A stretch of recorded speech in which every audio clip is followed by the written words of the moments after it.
আসসালামু আলাইকুম প্রিয় দর্শকবৃন্দ, আশা করি সবাই ভালো আছেন। আপনাদের জন্য আজকে রয়েছে একটি গুরুত্বপূর্ণ সরকারি চাকরির সুখবর। গণপ্রজাতন্ত্রী বাংলাদেশ সরকার কর্তৃক প্রকাশিত হয়েছে বাংলাদেশ নারী উন্নয়ন প্রকল্প ২০২৬-এর বিশাল নিয়োগ বিজ্ঞপ্তি। এই নিয়োগটি বাস্তবায়ন করবে মহিলা ও শিশু বিষয়ক মন্ত্রণালয়ের অধীনে পরিচালিত বাংলাদেশ নারী উন্নয়ন প্রকল্প। এখানে অস্থায়ী ভিত্তিতে বিভিন্ন শূন্যপদে যোগ্য ও আগ্রহী বাংলাদেশি নাগরিকদের কাছ থেকে আবেদন আহ্বান করা হয়েছে। চলুন তাহলে বিস্তারিত জেনে নেওয়া যাক এই নিয়োগ বিজ্ঞপ্তিতে কোন কোন পদ রয়েছে, কতজন নেওয়া হবে, কী যোগ্যতা লাগবে এবং কিভাবে আবেদন করবেন। প্রথমেই আসি পদের বিবরণ ও সংখ্যা সম্পর্কে। এই প্রকল্পের সবচেয়ে গুরুত্বপূর্ণ পদ হল প্রকল্প সমন্বয়কারী। এই পদে নিয়োগ দেওয়া হবে ২৫ জন। এখানে আবেদন করতে হলে প্রার্থীর থাকতে হবে স্নাতকোত্তর ডিগ্রি এবং সংশ্লিষ্ট বিষয়ে অভিজ্ঞতা থাকলে অগ্রাধিকার দেওয়া হবে। এরপর রয়েছে মাঠ পরিদর্শক পদ। এই পদে মোট ৪৫০ জন নিয়োগ দেওয়া হবে। শিক্ষাগত যোগ্যতা হিসাবে প্রয়োজন স্নাতক বা সমমান, তবে অভিজ্ঞ প্রার্থীর ক্ষেত্রে যোগ্যতা কিছুটা শিথিলযোগ্য। এরপর যে পদটি সবচেয়ে বেশি সংখ্যক প্রার্থীর জন্য সুযোগ তৈরি করেছে সেটি হল নারী উন্নয়ন কর্মী। এই পদে নিয়োগ দেওয়া হবে ১২০০ জন। শিক্ষাগত যোগ্যতা এইচএসসি বা সমমান এবং এখানে মহিলা প্রার্থীদের অগ্রাধিকার দেওয়া হবে, যা নারী ক্ষমতায়নের জন্য একটি বড় সুযোগ। এরপর রয়েছে অফিস সহকারী বা কম্পিউটার অপারেটর পদ। এই পদে নিয়োগ হবে ৫৯০ জন।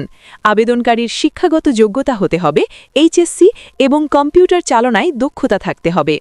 সব মিলিয়ে এই প্রকল্পে মোট পদ সংখ্যা ২২৬৬টি, যা নিঃসন্দেহে একটি বড় সরকারি নিয়োগ। এবার জেনে নেওয়া যাক আবেদনের সময়সীমা। আবেদন শুরু হয়েছে ২ ফেব্রুয়ারি ২০২৬ থেকে এবং আবেদন করার শেষ তারিখ ২ মার্চ ২০২৬ রাত ১১টা ৫৯ পর্যন্ত।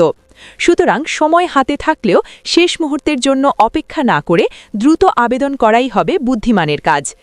এখন আসি আবেদনের শর্তাবলী ও নিয়মাবলী নিয়ে। প্রথমত, বয়সসীমা। আবেদনকারীর বয়স হতে হবে ১৮ থেকে ৩০ বছরের মধ্যে, তবে মুক্তিযোদ্ধা কোটা এবং অন্যান্য বিশেষ ক্ষেত্রে বয়সসীমা ৩২ বছর পর্যন্ত শিথিলযোগ্য। দ্বিতীয়ত, আবেদন পদ্ধতি। এই নিয়োগে শুধুমাত্র অনলাইনে আবেদন গ্রহণ করা হবে।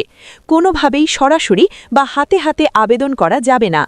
তৃতীয়ত, নির্বাচন প্রক্রিয়া। আবেদন যাচাই বাছাই শেষে যোগ্য প্রার্থীদের লিখিত ও মৌখিক পরীক্ষার মাধ্যমে চূড়ান্তভাবে নির্বাচন করা হবে। এবার জেনে নিন অনলাইনে আবেদনের ঠিকানা।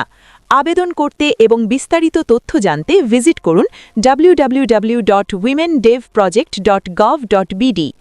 সবশেষে একটি গুরুত্বপূর্ণ সতর্কতা। নিয়োগ সংক্রান্ত যে কোনো তথ্যের জন্য শুধুমাত্র মন্ত্রণালয়ের ওয়েবসাইট বা স্থানীয় মহিলা বিষয়ক কার্যালয়ের সঙ্গে যোগাযোগ করুন। কোনো ধরনের আর্থিক লেনদেন বা দালালের প্রলোভনে কখনোই পা দেবেন না। প্রিয় দর্শকবৃন্দ, এই ছিল আজকের গুরুত্বপূর্ণ সরকারি চাকরির আপডেট। আপনাদের ভালো লাগলে অবশ্যই আমাদের চ্যানেলটি লাইক করবেন, কমেন্ট করে মতামত জানাবেন, নতুন নতুন চাকরির খবর পেতে সাবস্ক্রাইব করবেন এবং এই ভিডিওটি আপনার বন্ধুদের সঙ্গে শেয়ার করে দিতে ভুলবেন না। এই পর্যন্তই। আল্লাহ হাফেজ।